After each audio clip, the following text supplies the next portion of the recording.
Don't know if the mic's recording, but here's their plan. They're going to come and they're going to just latch the upper little latch on that door. They said that's a fix. Well, the door was already broken on the bottom half. They said, hey, that's a fix. Well, guess what? Somebody comes today, and you're about to see the damage that the people came and did today, because all they did was just unlatch that upper latch, and then they just never relatched it. And that's what's going to happen. They don't fix the door, and they just say, oh, it wasn't locked.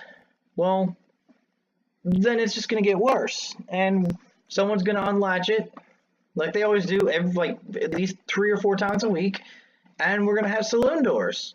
And it's pretty much going to be much going to be entirely their fault. So, yeah, you're about to see.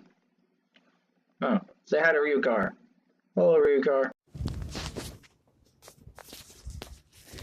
It's a question to some people.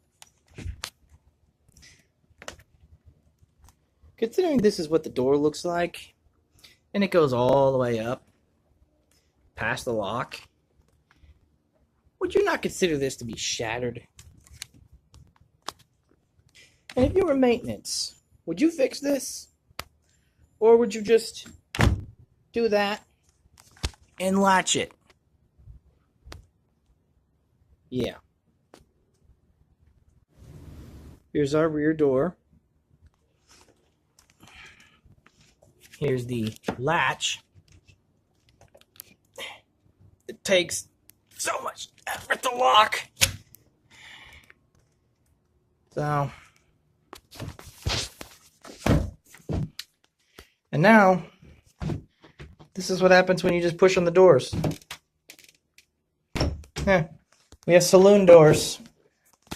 Our maintenance is refusing to fix them, claiming that that's not a shatter, and that he knows the doors are fine and not damaged.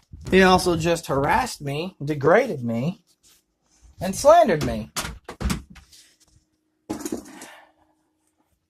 So let it be known to those of you online that if they file any suit against me,